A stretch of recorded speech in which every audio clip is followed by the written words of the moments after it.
Hey, how's it going, everyone? I'm just making this video, my new build here. Just getting back into the hobby again after a few years. So this is my Red Sea Reefer 425 XL. It's supposed to be an 88-gallon display and a 24-gallon sump. So let's take a look at it. Just kind of making this video to help anyone else out there who may be purchasing one of these, little quirks that I ran into as I was building it, things that may help you along that I really couldn't find info on the forums or anything, or on YouTube or anything like that. So let's take a look. So first off, got my Kessel AP700 right there. It's only about 8 inches off the water right now, and that's only just because the bleed over from the tank was going over the walls and I didn't like the way it looked at. But I probably might end up raising it depending on par readings that I intend to get at a later date. But right now it's just cycling, so just a little bit of light just for you guys to look at right now. It's only day 8. I'm using Dr. Tim's fishless cycle, and so far everything seems to be going good. I cycled my quarantine tank the same way, and it took about 2 to 3 weeks, so I'm not in a hurry. I'm just taking it slow. This is my second tank. I had one a few years ago and learned a lot from it, and so this one I'm just gonna take it easy. I'm gonna be in this house for a long time, and so this one's gonna stay here for quite some time, hopefully. Anyways, let's take a little closer look. I built three type of little islands here as my aquascape. I don't know if you guys can see that very well. My little kid's island, he wanted that one in there. I had to make one for him. Here's the side view. You guys can see. I am using the Macro Rocks Reef Saver rock that I got from Bulk Reef Supply. Got about 100 pounds of it. It's pretty much all in here. There's one little rock I didn't use. I was going to save for some rubble. Also using the Nature's Ocean live sand, number 0. So it's pretty much the smallest there is. Yeah, I was a little worried about it blowing around. I had it on my last tank. I really liked how it looked. Just, one of those things, got to have sand. I'm not really a bare bottom guy. I don't intend to have any SPS, at least not for a year. I might try one up on the upper peak there in about a year, but mostly it's going to be LPS and softies, things of that nature, a bunch of fish. I'm really into the fish. So that's pretty much that. What I also did is I also upgraded the return line. They had this in my local LFS. Little lock line with 2 random flow generators on the end, and I could move around. The one that comes with it just points straight at the front glass, and it just blows the sand everywhere. It pretty much blew all this sand right here just out of here the first 20 minutes I had it on with what my return pump is. So I went with that, and it actually works pretty good now. Everything here is just kind of set the way it is. I think right now I'll probably make some minor adjustments, probably to where the flow is and where the lighting's going. But I just want to walk you guys through maybe something I encountered will help you along the way with what you're going to encounter. So right now you'll notice a ton of little micro bubbles all over the place. It's not sand. Yeah, I just turned my skimmer on yesterday for the first time, and it just started shooting out tons of little micro bubbles out the return as soon as I did. So from what I remember from my last tank, I think that's pretty normal, and from what I've read on the forums, it seems pretty normal. If it doesn't go away within a couple weeks, we'll figure that out when it happens. So that's pretty much the display as of right now. There's nothing in there. Let's take a look at the sump. So this is my sump. You'll notice right there this giant reef octopus. It's the S202 Classic, something like that. It's rated for a heavy load at 120, light load at 180 gallons, so it's probably way oversized for this tank. It was quite a bit larger than my old skimmer, that's for sure, so I know it's pretty large.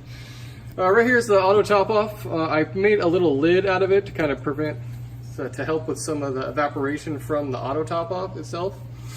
I just got these little cutting boards from Target for like $5.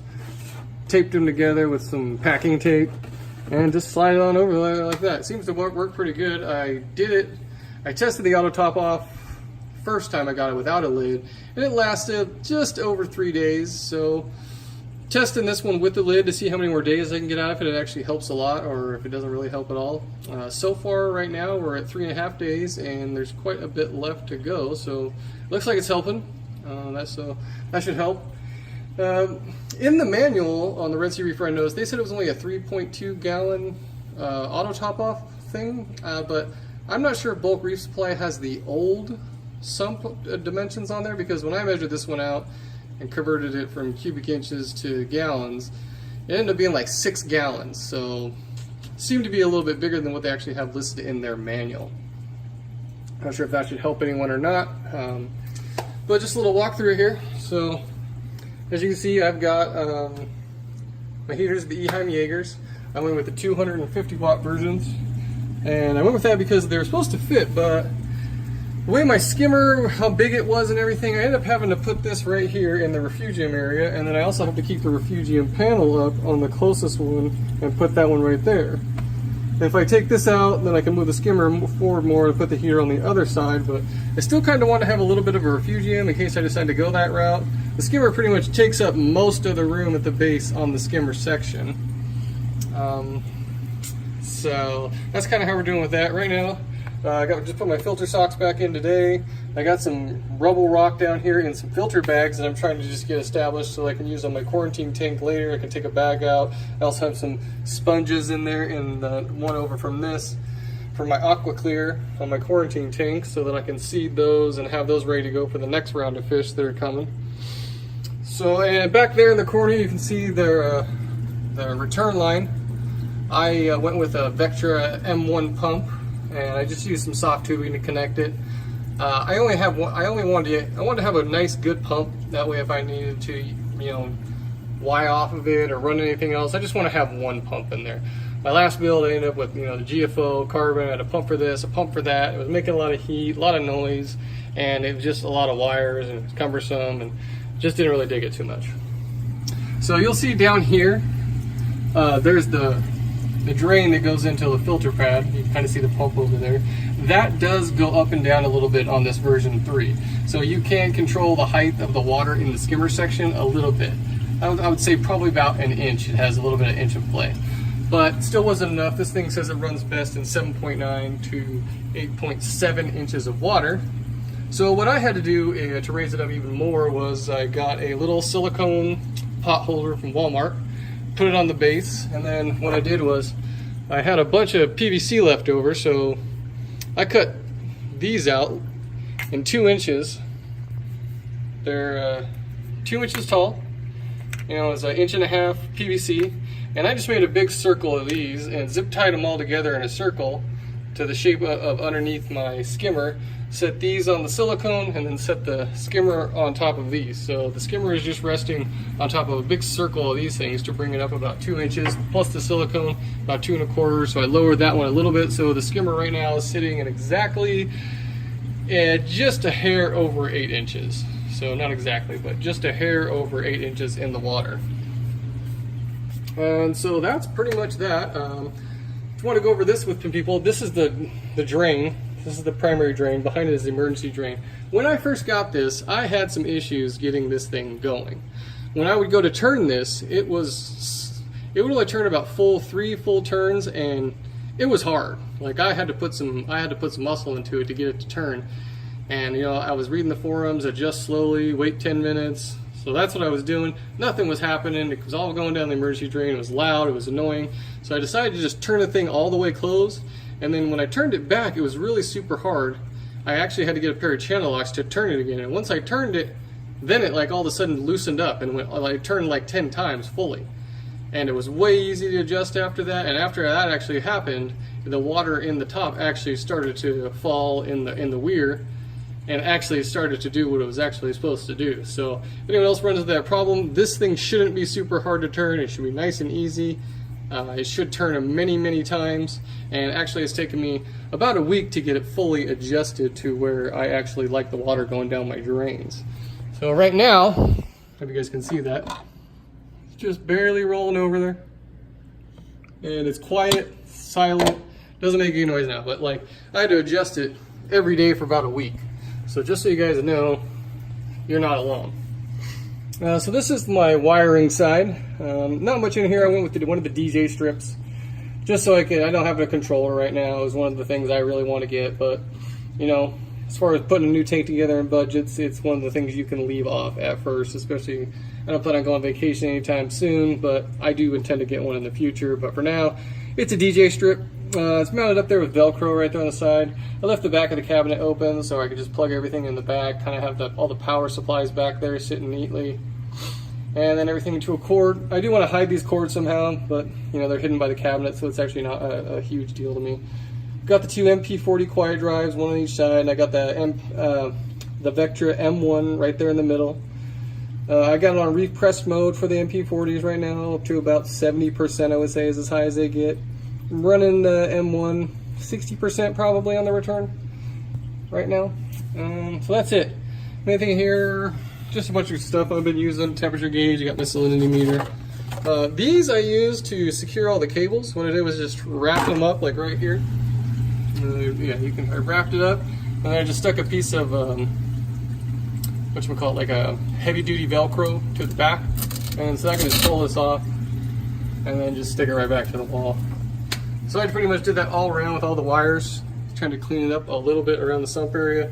Remember last time having wires everywhere and it was just a pain in the butt to do maintenance, things like that. So this time I just wanted to get everything squared away before I actually got all the livestock and everything in here like that. So that's the main thing I want to cover in here. Just this valve, just so you guys know, should not be hard to turn. It should be pretty easy, should move without having to get channel locks. Watch your heater length. These are the Jaeger Eheims 250, and they just barely fit. So if you guys are thinking about anything longer, just know that there's not a whole lot of room. I can't even run them this way because there's another baffle where I can move this over more, but then if I move it over more, my skimmer doesn't fit. It hits the sides of the glass and vibrates like crazy, and then I can't really fit that on the other side of it right now. So this is pretty much how I'm stuck with the skimmer that I have. I have this small tiny refugium that I intend to use, but just not really sure yet if I'm going to. Trying to keep a clean sump this time, no sand, keeping my rocks in a little filter bag, and those will probably be taken out and put in my quarantine tank just to kind of seed it from there in case I get some big fish or not. So just leaving myself some options this time. So that's pretty much my tank. If you guys have any questions, just let me know if I didn't cover something. Also, we're gonna take a trip out to my garage and I'm gonna show you my quarantine tank. That's where I'm gonna quarantine everything this time. I got ick the last time in one of my tanks and I had to let it go fallow for 2-3 months. Treat everything with copper. It was a royal pain, so I am never going to do that again. Everything will be quarantined. Yeah, so let's go take a look.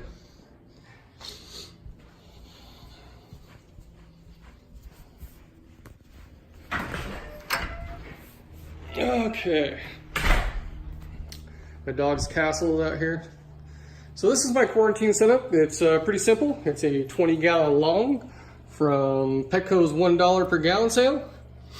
I made the same thing in here, a little lid just to kind of help with the evaporation. And it's just made from some cheap plastic cutting boards you can buy at Target for about $6. I have an Aquarium 50 on here, I believe. It said it was good from 2 to 50 gallons. And so that's what I'm using. For what I did is I cycled this with Dr. Tim's as well.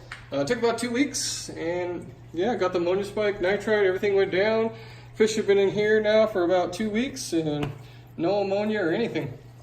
What I did choose to use in here though, I used the little filter pad that comes with it. I used the little ceramic media that comes with it. I left those in here. I got the carbon in here, so when I'm done with the cupramine, I'm going to throw that in to suck all the cupramine out. This is just sitting here on this little Swiffer box to, you know, pretty much a drip loop in case it starts leaking. Won't fall into that. I am treating these guys with some cupramine right now. I just started yesterday, 3rd, so I just write on here when I add them on the 17th, and then I just started cupramine yesterday. And these are my little clowns. That would be the first guys in my new tank. One's a Picasso, and one was listed as a Phantom. Not really sure. They seem to, well, actually, as I say, they just seem to be getting along. That was the first little sign of anything I've seen from them. As soon as I put them in the tank, they seem to be little buddies. They sleep over there in that tube, and they look like they're dead when they're sleeping. I thought the first day I lost them because it looked like they were just laying on the ground in there, but they were just sleeping. So they're doing pretty good. So here's all my test kits. These are my little bottles. So my wife, I fill those up for my wife when I need to go to work and I need to have her top it off. It's got a little bucket right there. There's just RO water in there that I brought out from my station. And so that's pretty much it. This is my happy little clowns. This is pretty simple quarantine setup. So I got the Aquarium filter. This got this. Got this tiny little pump. It's a little Rio. It's tiny. It's like 150 gallons per hour or something like that. So that's what I'm using to create some flow. And one little 100 watt via aqua heater in there. Keep it at 78 degrees. Works good even out here in the cold garage at night. These little guys, they want me to feed them. They're always hungry. So that's it. I probably put this together for about 110 bucks. And this is where everything is going to get treated from now on before it goes into my tank. Probably just end up leaving it running. As long as all the levels stay good, I'll just keep it up and going. That way I can just throw fish in as I need it. And so that's it. One last thing I'm going to show you guys. That dog right there. Is where I make my water. That was one of the things I was contemplating on where I was going to put it. Didn't have a whole lot of room in my garage. The wife didn't want me to put it in the garage, so she wins. So what I did is I put it out here. I made a little stand. I just added some 4x4 I had sitting around and screwed it into the top here. Threw some hooks in, hooked it on, and it just sits out here. Got my RO water here, and this one's salt. The salt one is on wheels, you'll notice. That way I can just roll it over to the window there when I need to do water changes. And to cover this during the day so the sun and everything doesn't, I just have the two black, thick, like Conquer construction trash bags. I put it over it and wrap it with a little tie. Keeps the water and sun off of it, and everything's good. What I do for water changes is I just come right over here to the window. I take the screen off, and right inside the window here is my fish tank, and I just have a little pump and a 3/4 inch tubing, and I just suck the water out, put it right back in. Got a water hose right here to hook to the water, and that makes it pretty easy.